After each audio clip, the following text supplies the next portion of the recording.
अस्सलाम वालेकुम। आज हमने डिस्कस करना है modern theories of covalent bond. Modern theories of covalent bond.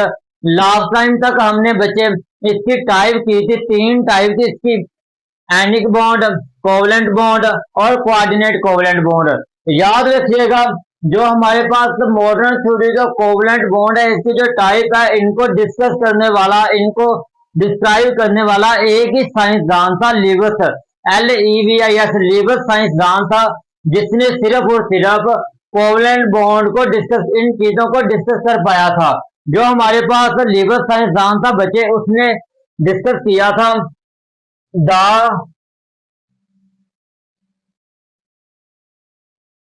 The formation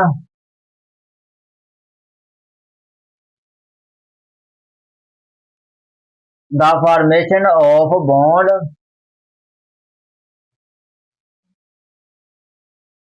bond is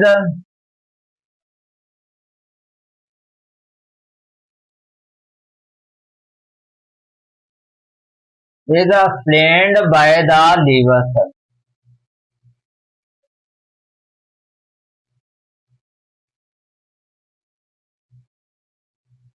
लीबस एक साइंसदान था जिसने ionic bond, covalent bond, coordinate covalent bond को डिस्कस किया था। अब इस जो साइंसदान था, ये सिर्फ और सिर्फ इन चीजों को डिस्कस कर पाया था, जो कि हमारे पास क्या है, NH3, CH4 और NaCl, आयनिक बॉन्ड। इन चीजों को डिस्कस कर पाया था जो लीबस था। अब लीबस के सामने एक और चीज रखी गई, कहा इसको डिस्कस करो। लीबस साइंसदान था बच्चे, ये सिर्फ और सिर्फ इन चीजों को डिस्कस कर पाया था। अब लीबस जो था, इसके सामने एक और प्रोसेस रखा गया, कहा इसको कंप्लीट करो, इसको मुकम्मल करके दिखाओ, इनको एक्सप्लेन करो। लेकिन वो था कि आपने क्या करना, मॉलिक्यूल की ज्योमेट्री जो है, इसकी शेप को एक्सप्लेन करना है। जब इसके सामने आया तो इसने इनकार कर दिया, यानी इसके वो प्रोसेस कंप्लीट नहीं हुआ, ये उन चीजों को मुकम्मल नहीं कर पाया था, जिसकी वजह से जो लीबस था बच्चे, इसने सिर्फ और सिर्फ इन चीजों को एक्सप्लेन करने में कामयाब हुआ था। बल्कि जो हम हमारे पास मॉलिक्यूल की ज्योमेट्री है, जिसको हम शेप कहते हैं, उनको एक्सप्लेन करने में नाकाम हो गया था। हम एक मैथ का सब्जेक्ट होता है हमारे पास, में भी आपने पढ़ा हो, तो क्या होता है कि उसमें हम एक वर्ड पढ़ के आए हैं, जियोमेट्री। अब जियोमेट्री का मतलब क्या होता है? ज्योमेट्री, ज्योमेट्री को बच्चे हम कहते हैं शेप्स। अब ज्योमेट्री को हम क्या कहते हैं? शेप्स। और शेप्स का मतलब होता है अशकाल। इसका मतलब होता है हमारे पास अशकाल। यानी जो लीबस था, वो सिर्फ और सिर्फ एक्सप्लेन कर पाया था इन चीजों को, बल्कि इन चीजों को एक्सप्लेन करने में नाकाम हो गया था लीबस। लीबस जो बच्चे साइंसदान था, ये इन चीजों को एक्सप्लेन नहीं कर पाया था, not explain by the लीबस।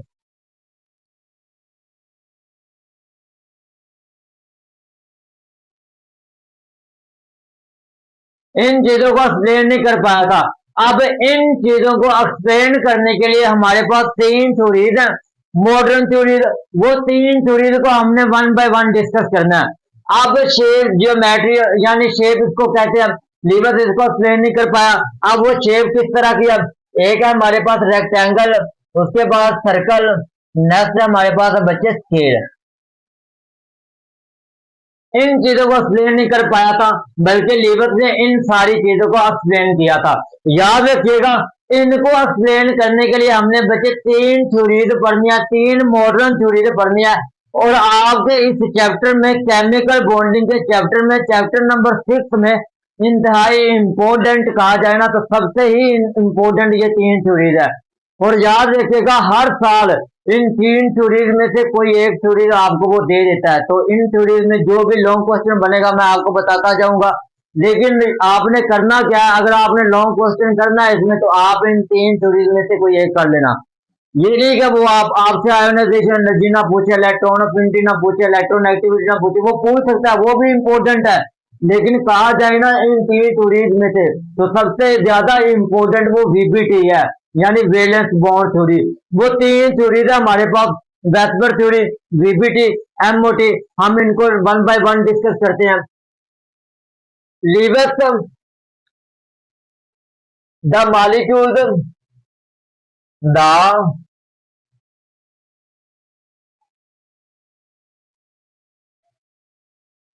molecule shapes of the geometry is very important। ये हमारे पास क्या है बच्चे, ये इम्पोर्टेंट है, इज इम्पोर्टेंट है, यानी ये हमारे पास क्या है, अहम है। उसके बाद जो लीवर्स था बच्चे, वो इन चीजों को कामयाब हो गया था एक्सप्लेन करने में, लेकिन इन चीजों को नाकाम हो गया था एक्सप्लेन करने में। Levers can not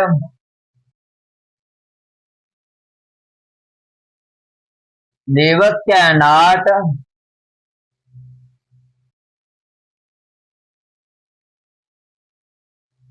explain by the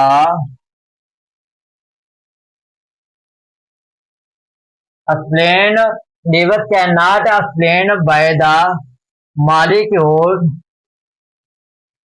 geometry of the molecules molecules of the geometry। ये मॉलिक्यूल की ज्योमेट्री को एक्सप्लेन करने में बच्चे नाकाम हो गया था। मॉलिक्यूल्स ऑफ द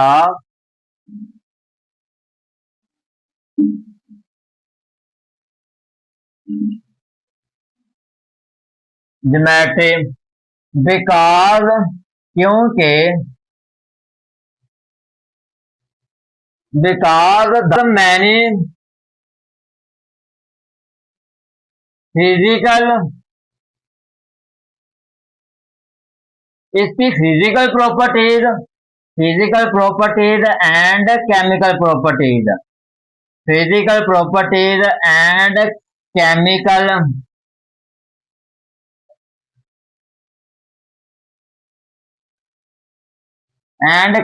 प्रॉपर्टीज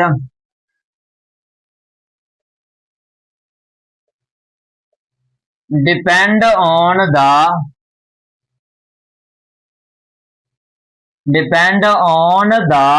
वो डिपेंड करते हैं मॉलिक्यूल्स ऑफ द ज्योमेट्री या ज्योमेट्री ऑफ द मॉलिक्यूल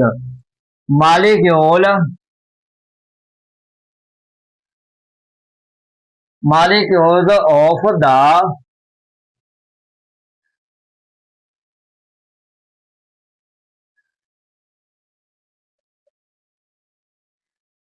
अब यहाँ पे मैंने लिखा physical properties and chemical properties. इनका मतलब क्या होता है, याद रखिएगा बच्चे, जो हमारे पास मॉडर्न तीन थ्योरीज हैं, इनको एक्सप्लेन करने के लिए जो हमने तीन थ्योरीज लेके आए, हमने तीन थ्योरीज करनी है।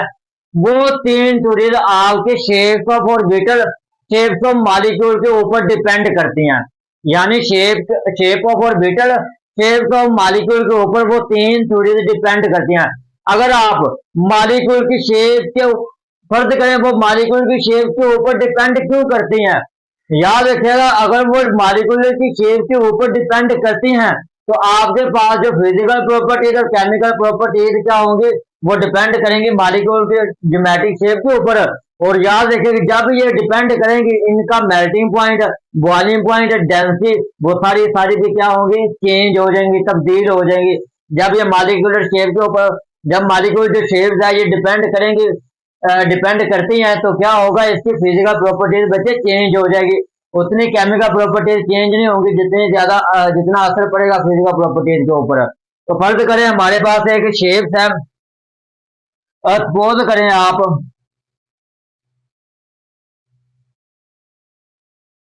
सपोज करें मेरे पास बच्चे एक ये शेप है, एक हाइड्रोजन इधर अटैच है और एक हमारे पास इधर अटैच है। इनको हमने हाइड्रोजन के साथ जोड़ दिया, एक लोन पेयर इधर है, एक लोन पेयर इधर है। अब ये हमारे पास शेप क्या है, ये इस शेप को हम कहेंगे मॉलिक्यूलर शेप। ये बच्चे हमारे पास कौन सी शेप है, ये है मॉलिक्यूलर शेप।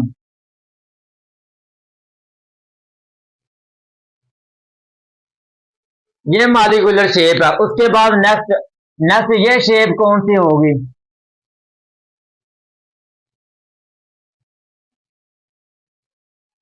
इस शेप को हम कहेंगे स्ट्रेट शेप। यानी ये मेरे पास बच्चे शेप कौन सी है? ये शेप है हमारे पास स्ट्रेट शेप।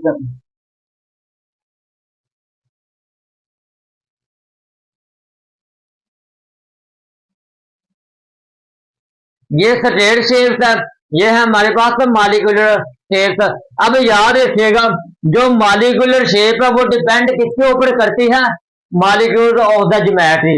ये मॉलिक्यूलर शेप ज्योमेट्री के ऊपर डिपेंड करती है। अगर ये मॉलिक्यूल की ज्योमेट्री की शेप ऊपर डिपेंड कर रही है मॉलिक्यूलर शेप, तो इसका जो फिजिकल प्रॉपर्टीज होंगी, जो इसकी केमिकल प्रॉपर्टीज होंगी बच्चे, वो तब्दील होंगी। अब देखो, फर्ज करें आप, इसका मेल्टिंग पॉइंट, इसका बॉइलिंग पॉइंट कितना है? इसका बॉइलिंग पॉइंट है 100 डिग्री सेल्सियस। इसका फर्ज करें आप मेल्टिंग पॉइंट, बॉइलिंग पॉइंट, इसका फर्ज करें आप 100 डिग्री सेल्सियस। जब ये चेंज होंगी, जब ये चेंज होगी तो इसका मेल्टिंग पॉइंट क्या हो जाएगा, बॉइलिंग पॉइंट क्या हो जाएगा? 90 डिग्री सेल्सियस। यानी इसका चेंज, मेल्टिंग पॉइंट और बॉइलिंग पॉइंट क्या हो जाएगा? चेंज हो जाएगा। तो इसलिए मैंने कहा आपको कि जो मॉलिक्यूलर शेप्स हैं वो डिपेंड करती हैं ज्योमेट्री के ऊपर, मॉलिक्यूल की ज्योमेट्री के ऊपर। अगर तो वो जो पहले वाला मेल्टिंग पॉइंट और बॉइलिंग पॉइंट था, अगर वो चेंज होता है तो जो पहले वाला होगा वो अब दोबारा नहीं होगा, यानी वो कुछ ना कुछ चेंज हो जाएगा। अब देखो यहाँ पे था 100 डिग्री सेल्सियस, जैसे ये स्ट्रेट शेप में गई, स्ट्रेट शेप में तब्दील होगी, तो इसका मेल्टिंग पॉइंट कितना हो गया? 90 डिग्री सेल्सियस। तो ये जो सारी सारी चीजें ये डिपेंड करती हैं किसके ऊपर? मॉलिक्यूल की ज्योमेट्री के ऊपर।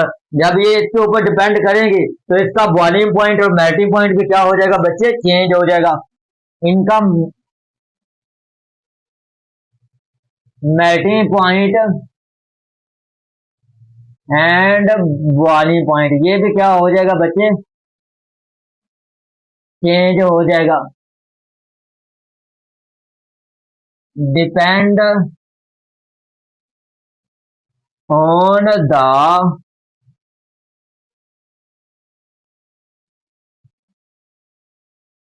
Molecules of the geometry. जब ये मेल्टिंग पॉइंट और बॉइलिंग पॉइंट चेंज होगा तो ये डिपेंड किसके ऊपर करेंगी? मॉलिक्यूल की ज्योमेट्री के ऊपर डिपेंड करती हैं। उसके बाद नेक्स्ट नेक्स्ट हमने बच्चे तीन थ्योरीज है इसकी, वो तीन थ्योरीज करनी है। देयर आर तीन थ्योरीज है हमारे पास। There are three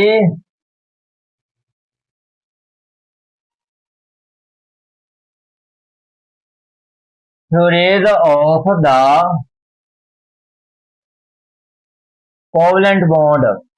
three theories, तीन थ्योरीज है हमारे पास। पहली थ्योरी है वेस्पर थ्योरी। पहली थ्योरी हमारे पास VSEPR theory.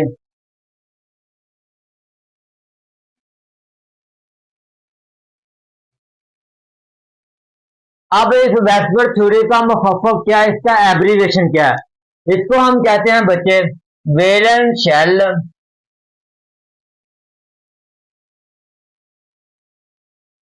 Valence shell electron pair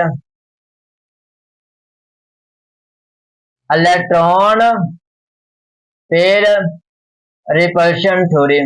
इसका मुखफ़्फ़फ़, इसका एब्रीवेशन है valence shell electron pair repulsion theory. उसके बाद नेक्स्ट नेक्स्ट बच्चे हमारे पास, नेक्स्ट है एमओटी। इस एमओटी का मुखफ़्फ़फ़ क्या? इसका मुखफ़्फ़फ़ है, इसका एब्रीवेशन है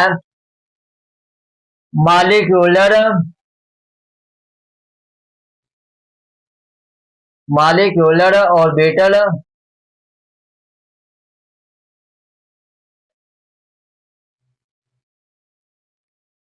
ऑर्बिटल थ्योरी। थर्ड जो टाइप है हमारे पास, थर्ड टाइप है वीबीटी।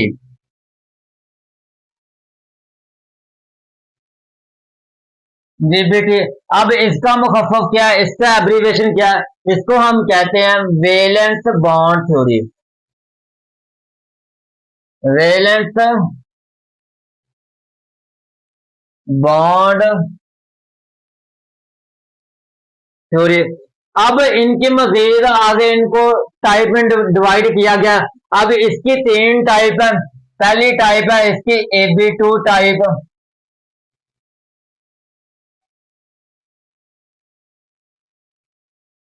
सेकंड सेकंड इसकी है AB3 टाइप। इनको तीन टाइप में डिवाइड किया गया। और थर्ड है हमारे पास है AB4 टाइप।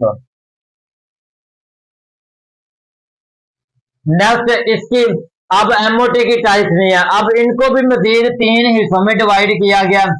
पहला है SP2 SP, सेकंड है SP2 और थर्ड है हमारे पास SP3। इनको बचे मजीद तीन हिस्सों में डिवाइड किया गया वैलेंस बॉन्ड थ्योरी में। और याद रखिएगा इस चैप्टर में जो मोस्ट इंपोर्टेंट लॉन्ग क्वेश्चन है वो ये है, इन थ्योरी में से जो वैलेंस बॉन्ड थ्योरी है, ये इंतहाई इंपॉर्टेंट है। इसको आपने अच्छे तरीके से करना है लॉन्ग क्वेश्चन के तौर पर।